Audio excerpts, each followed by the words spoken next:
Hey everyone, I'm Yasmin and I want to share a story that sheds light on my incredibly entitled and eccentric mother-in-law, Jessica. My husband Kai suggested sharing this tale because he enjoys reading them from time to time. Before you find it odd, let me clarify that he's well aware of his mother's eccentricities, having been her first victim. Kai's upbringing involved Jessica, who divorced his father shortly after his birth. He experienced her craziness firsthand and distanced himself as much as possible. Unfortunately, Jessica's poor taste in men persisted, leading to another abandonment by Kai's father. While Kai's father paid child support initially, he later terminated his rights. I've never met the man and have no desire to. Claiming to have single-handedly raised Kai, Jessica exploited him to extract money from her family for an extended period. When they grew weary of supporting her, she found a job but continued to siphon money from Kai. During his teenage years, Jessica coerced him into working, all the while pocketing his earnings until he turned 18. Recognizing the need to break free, Kai took out student loans and secured a scholarship for college. That's where we crossed paths. Kai shared the harrowing stories of his mother's behavior, and I couldn't help but be furious on his behalf. I questioned how he could still be in contact with her. He explained, "I was raised by a narcissist. She conditioned me to believe that taking care of her is my responsibility." Distressed by Kai's situation, I used my savings to kickstart his therapy. Although initially resistant, Kai eventually embraced the process, gaining confidence and slowly standing up to his manipulative mother. Recognizing the positive changes, I continued supporting him. Unsurprisingly, Jessica never liked me. During our first meeting, she accused me of being a gold digger who poisoned her son against her. I defended myself, highlighting that I used my money to help Kai access therapy. Over the years, Kai and I graduated, got married, and secured good jobs.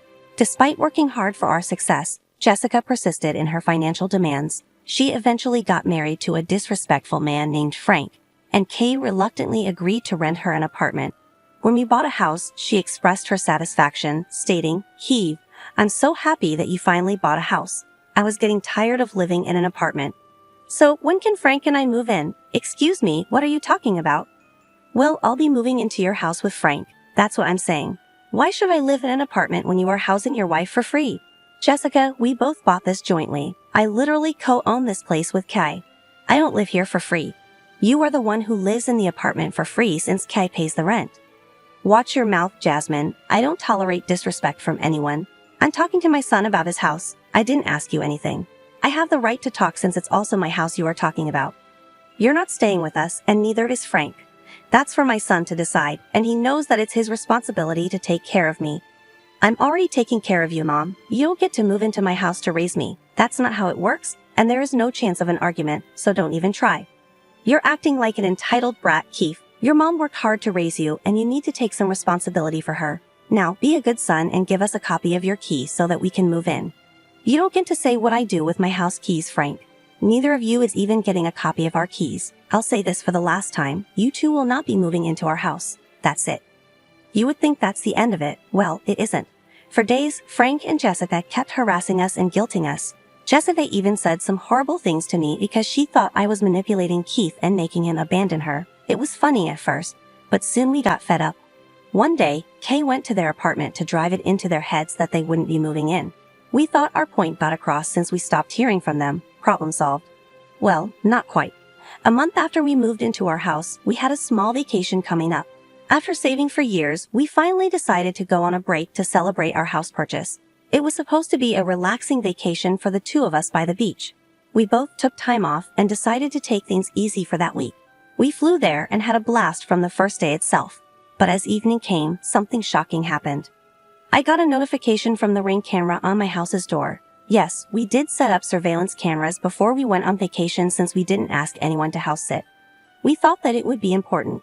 Now, I had no idea who would even show up at the door. The neighborhood is pretty safe, and we have lived there before. Hardly anything ever happened there, so I was curious why there was so much activity at the house. I opened my phone to see what the hell was going on there. What I found in the live camera footage shocked me. There I saw my dear mother-in-law Jessica and her new husband Frank moving into our freaking home. Yes, they somehow got into our house and brought 12 bags of clothes. Literally 12 freaking bags. They were moving into the guest room and setting up everything there. Jessica even went into the kitchen to make herself some food. I was shocked and angry at what I was witnessing. I knew that I needed to tell Keith immediately.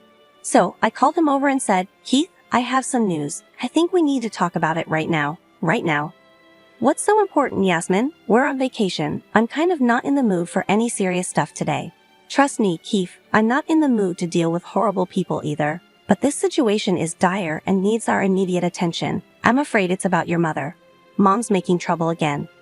Oh God, what is it this time? Did she manage to break into our house or something? From the look I gave Keith, it became apparent to him that he wasn't off the mark. His eyes immediately turned into saucers as he tried to make sense of the situation. I pulled out my phone and showed him what Jessica and Frank were doing. He was shocked and looked very angry at what he was seeing. I mean, his joke turned out to be the truth. His mom broke into our new house and was moving in furniture with her husband. Keith looked a little pissed off and said, "You can leave it to my mother to surprise me in the worst way possible. Looks like she didn't take the hint at all. We made it clear that day that she won't be living with us. I'm even surprised as to how she got the keys to our house. It just blows my mind. Her new husband is a sleazy guy, Yasmin. We both know that. I'm afraid he may have gotten his hands on our keys and made a copy. I wouldn't put it past him. We will need to go back and change the locks. That's the only way we can make sure that they don't budge into our house anytime they like. But what do we do about this current problem? Do you have something in mind? Look, I know they are your parents and all, but I really want to call the cops on them. What they are doing is illegal and downright scary. They can't be trusted anymore. Either calling the cops and getting no contact with them is the best solution possible." I gave Keith some time to turn the idea in his head. I could see that he was thinking hard and had grim lines on his forehead, but it didn't take too long for him to come back with a response, and his response was way better than I imagined. He said, "You know what, Yasmin? Let's do it." "What? Are you sure about that? There'll be no going back once we do this, and the cops will drag your mom and Frank to the streets with all their things." "I know that, Yasmin. I've given them enough chances to improve themselves. They just betrayed my trust every time. I have to stop somewhere. There has to be some consequences. What they did today is not only a breach of our privacy but also illegal. I think it's time they realize they can't do whatever they want. Would you go no contact with them as well?" Of course, my reluctance to do that has already created a lot of problems. I should have done this a long time ago. I'm freaking stupid and thought Mom would grow some sense after I got married. Since that's not happening, I'm going to distance myself from them. It's the only way, and I am actually feeling good about it. Okay then, if you're on board with it, let's proceed with that plan. But first, let's call your mom and give her a warning. Just a final chance to make this right. I don't have any hope, but we can get evidence that we didn't allow her in our house. Keith agreed with the plan and called his mother. She didn't pick up the first time through the security cameras. I could see that she was visibly annoyed and went to Frank. They discussed something before answering the call. When we rang the second time, she put the phone on loudspeaker so that Frank could join in as well. She said, "Hey Keith, how are you doing? Is the vacation going fine? You need to tell me what's going on over there." "I don't know what you're talking about. Everything is just breezy here. Nothing to worry about really." "Jessica, you and Frank breaking into our house is nothing to worry about." Jessica went quiet when I said that. On the security tapes, we could see that she tensed and looked at Frank again. I mean, Frank was better at fooling and manipulating people, so this was expected. Jessica wanted her new husband to come up with some plan. "What are you even talking about, Yasmin? Kay, your wife has gone crazy. You need to shut her up. Don't talk to my wife like that. We know what you two are up to. With cameras in the house, both inside and out, there's no point in lying to us. We can see you on our phones right now." "Wait, what? How dare you spy on us, Keith? This is unacceptable. What about our privacy? You should have been more thoughtful." It was ironic how Jessica was offended by the fact that we could see their activities on our screen. She talks about respecting people's privacy when she broke into someone's house and made it her own. I didn't know if Jessica was trying to deflect or if she was genuinely offended. I have a good guess that it's a little bit of both.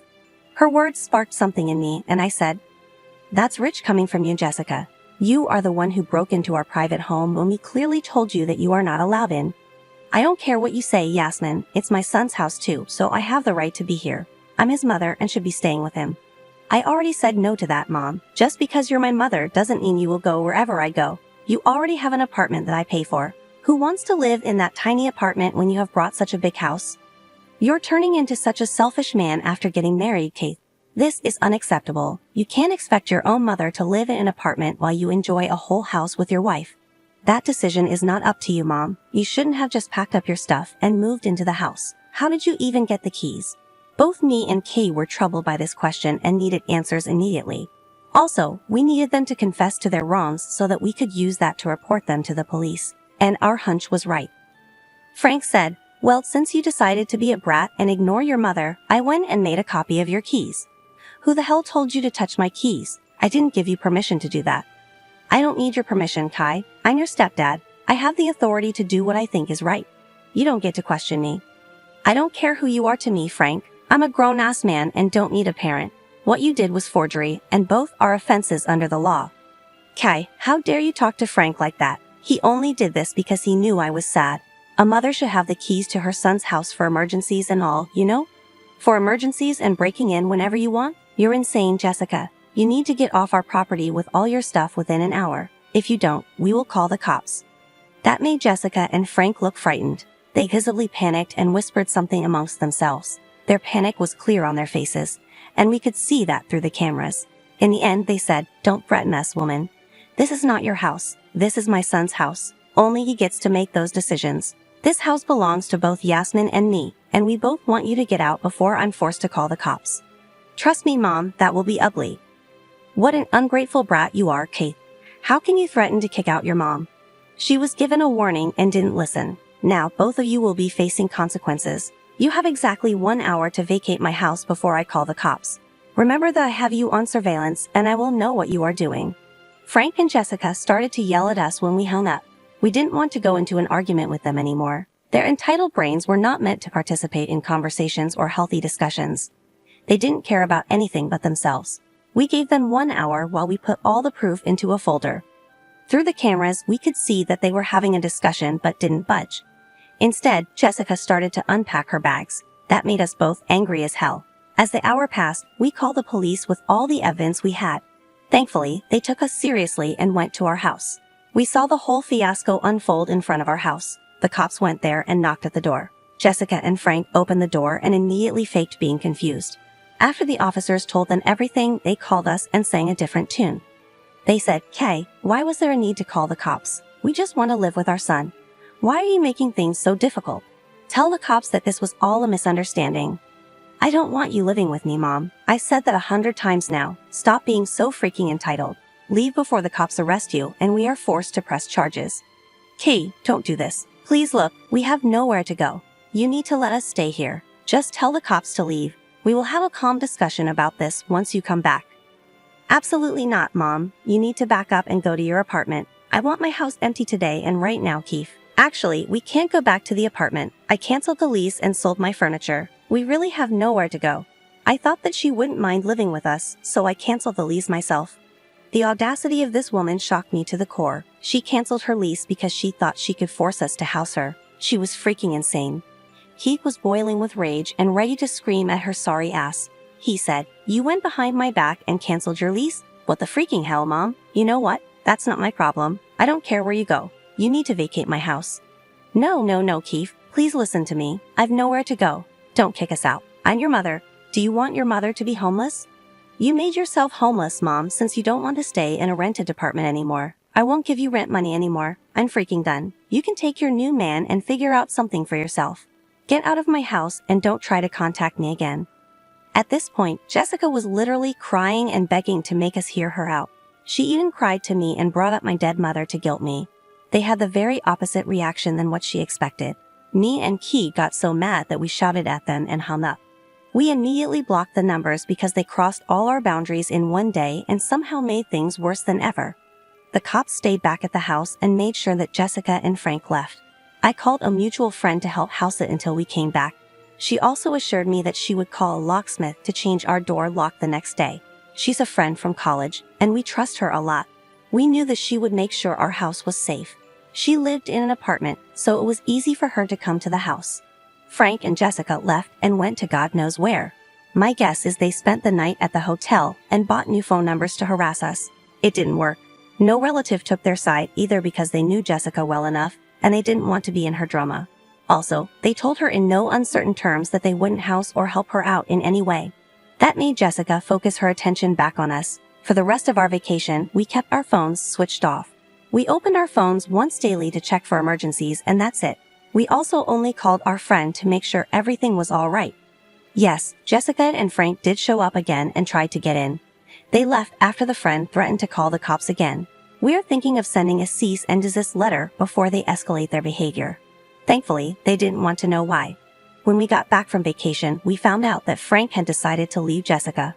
Why, you may ask? Because she couldn't house and feed him for free anymore. Jessica was devastated and begged her son to talk to her. She finally realized that she needed her son for money. Heath didn't soften at all. He stuck to the no-contact decision that is still in place today. The last we know from family is that Jessica rented a trailer and still works at the retail store with no hope of retirement in sight.